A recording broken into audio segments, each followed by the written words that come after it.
नमस्ते साथीहरू, आज घरमा फ्यामिली मेम्बर्सहरूले मिठो पुलाउ खानु पर्यो भनेर रिक्वेस्ट गर्नुभएको थियो अनि मैले झटपट एकदमै छिट्टो तरिकाले प्रेसर कुकरमा पुलाउ बनाएर खुवाएको। उहाँहरूलाई त एकदमै धेरै मिठो लागेछ।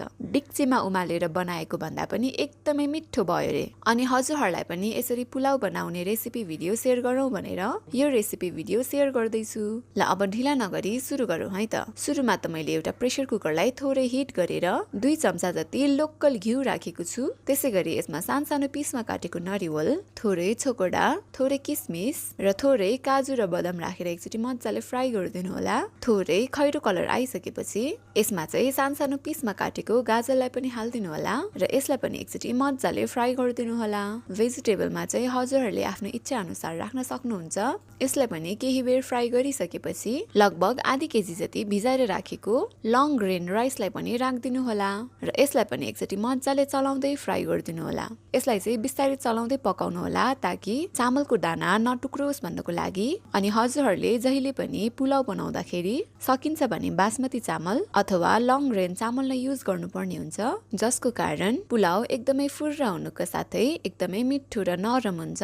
केही समय यसलाई भुटिसकेपछि जति चामल राख्नु भएको छ त्यति नै पानी राखिदिनु होला। अब चाहिँ यसमा 2 चम्चा जति चिनी राखिदिनु होला। त्यसैगरी आधी चम्चा नुन र यसलाई पनि केही बेर स्लो हिटमा चलाउँदै पकाउनु होला। केही मात्रामा पाकिसकेपछि अब चाहिँ यसमा बिर्को लगाएर 1 सिटी मजाले स्लो हिटमा पकाइदिनु होला।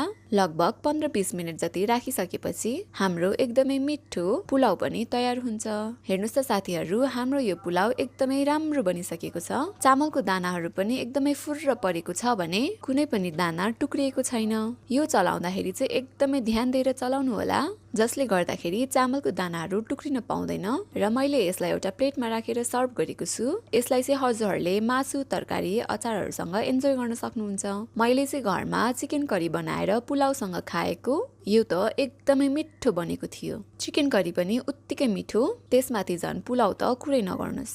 एकदमै नरम र एकदमै मिठो बनेको थियो। अब हजुरहरूले पनि घरैमा यसरी नै छिट्टो र सजिलो तरिकाले पुलाउ बनाएर इन्जोय गर्नुहोला। साथै हजुरहरूलाई यो रेसिपी भिडियो कस्तो लाग्यो प्लिज कमेन्ट पनि गरिदिनु होला। हजुरहरू यो पेजमा नयाँ हुनुहुन्छ भने धेरै भन्दा धेरै शेयर, सब्स्क्राइब र फलो गरी सपोर्ट पनि गरिदिनु होला। Thank you for watching.